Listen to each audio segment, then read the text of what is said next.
So last year we had VHS 94, it was a very good flick, and this year we get VHS 99, next year we get VHS 85, I think is what it's called. You have no idea what I had to go through last night as a massive fan of VHS, getting to know that I would wake up this morning and get to see the film before work, and oh my god, it was great. VHS 99 has a lot of hidden talent that I think is even better sometimes than what we saw in VHS 94 last year. If you haven't seen the VHS movies before, they're basically an anthology series of every single film being filled with shorts. Typically they have a wraparound story that ties everything together, explains why people are watching VHS tapes that are very mysterious, but this time around we don't really do that. When I tell you there's a lot of hidden talent in this film and the filmmaking aspects of it, I really want to give a lot of shout outs to a lot of people, mainly the directors, who I think all did a really good job, which is like the first time I've seen this in a VHS movie. I want you to take the time to look out for these guys' careers in the future because I think all of them are going to have a really good future in horror of some sort, or at least directing. Flying Lotus, Maggie Levin, Tyler McIntyre, Johannes Roberts, I don't think I'm saying that name, it might be Johan, I don't know. And two other big favorites that I love that also directed in this film, co-directed the exact same short as a matter of fact, are Joseph and Vanessa Winter, who recently did Deadstream, which just came out like 2 weeks ago on Shudder, and I just watched it and reviewed it here for the channel. It was a massively fantastic movie, I loved it so much. Even compared to VHS 99, Deadstream might be my favorite horror film of this year. If you haven't seen that, you need to go see it. But like I said, this entire film has people who are directing, writing, everything else that are just freaking great. Even the actors are really great. The film has its flaws, but for the most part, I had a really good time with VHS 99. Now, before we really get into the big specifics about the film, I do want to let you know I'm not going to really spoil much of anything. I'm going to give you a little bit of a taste of each segment story, and then kind of go from there about the acting and so on and so on. So if you haven't seen VHS 99 yet, I promise you, you will be safe. Now, like I mentioned earlier, we don't really have any kind of wraparound story for this particular VHS movie. It doesn't really bother me. Now, we do start the film off with kind of a stop-motion animation thing about a guy playing with the little Toy Story green Army Men toys. It's a nice little bit of humor, it kind of works for this movie a little bit. And just overall, VHS 99 has a very sick sense of humor, but a lot of it's actually kind of funny. It was kind of weird seeing VHS ride this line of more funny alongside the actual scary moments in the movie. And I think every single team and cast and crew who did that for this movie really pulled it off. This time around we have 5 short films, and I actually had a good time with every single one of them in some fashion or form. And of course I have my favorites and my least favorites, but I pretty much liked everything across the board. Now, this film, of course, like the title says, takes place in 1999 for the most part, and there's a lot of 90s references, Y2K references, that kind of thing in here that really work if you're a 90s kid like myself. The first short we actually watch in the movie is basically about a place called the Colony Underground, where basically there was a band who was playing one night who burned alive and were also trampled by their own fans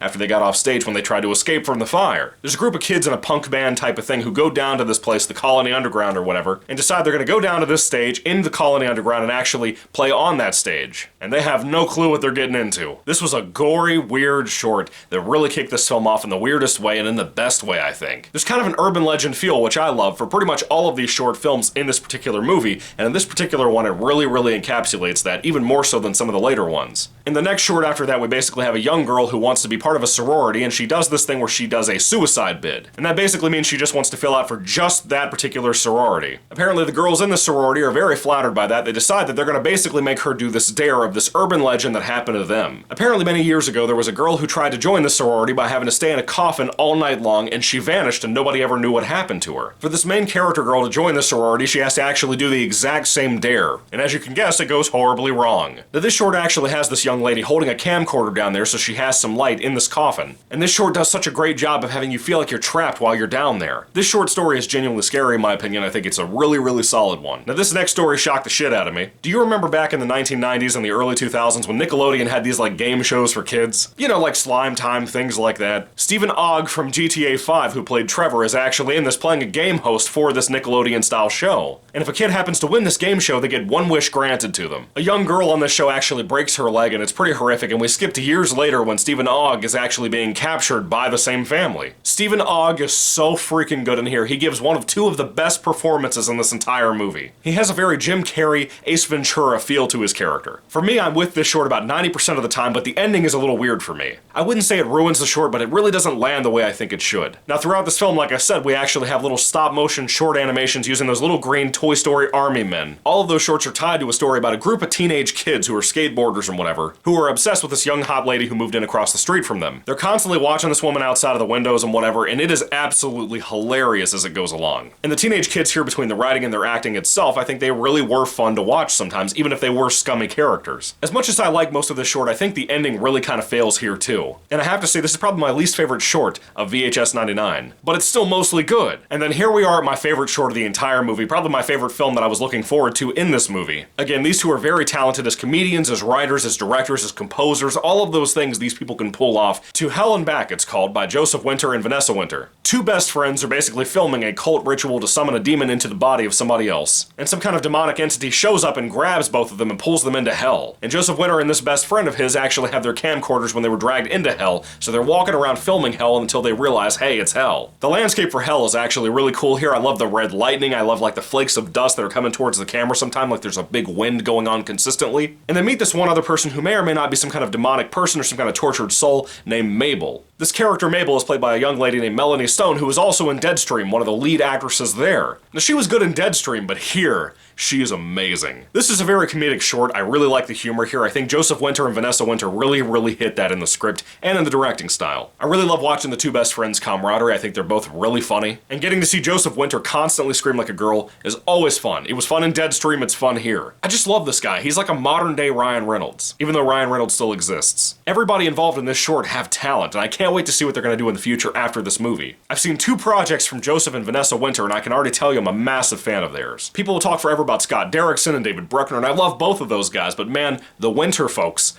oh my god. Winter is coming. To Hell and Back ended the VHS 99 film, and I really loved it. But overall, with VHS 99, there's a lot of gore, there's a lot of fun practical effects, there's a little bit of wonky CGI that I don't really think fits this movie that well, but most of the time it's fantastic and I had a good time watching it. One thing I noticed a lot in this film, though, is there's a lot of cutting away from gore and from stabbing people and that kind of thing. Not that I'm sick enough that I think I need to see that, but I'm just kind of surprised by how much we cut away from those. The look of every single short film, whether it be the cinematography or the actual directing style, all of those things looked very well done in my opinion. They picked out some damn good, talented directors for this film. I mean that. Anybody in Hollywood out there, please look into every single one of these folks because I think all of them did something really good here. One of my favorite things about VHS 99 is the music. In that first short about the Colony Underground, there was actually a song that was played by that original band who apparently burnt alive, and it was fantastic. I don't know who made that song, but it was great. To Hell and Back had a really good song in there too. And then to end the movie, they played fucking Danzig. I love Danzig. And not even a cliche song like Mother that you think people would play if they're gonna have Danzig in a 1999 VHS movie. No, it was all great. All the music was really good in the entire film when it was there. I think for a lot of VHS fans out there like myself, we're all kind of wondering, is this going to be better than 94? I'm one of the people who really like 94. With that being said, I feel like I like 99 more. It seems more authentic a lot of the time. It feels like it has a bigger budget to it, and it feels like they're really back to capturing that feel of VHS as a franchise. And I've said it before, I'll say it again, VHS 1 is my original favorite and always will be my favorite. It's one of the first found footage movies I really loved. But looking at the newer sequels, including this movie, I think VHS 99 might be my second favorite of the franchise now. With all that being said, I can tell you VHS 99 was worth the wait, and I can't wait until next year for the new one. I've been a fan for a long time, and I really always look forward to new VHS movies. And once again, to everybody involved here, actors, directors, writers, composers, everybody,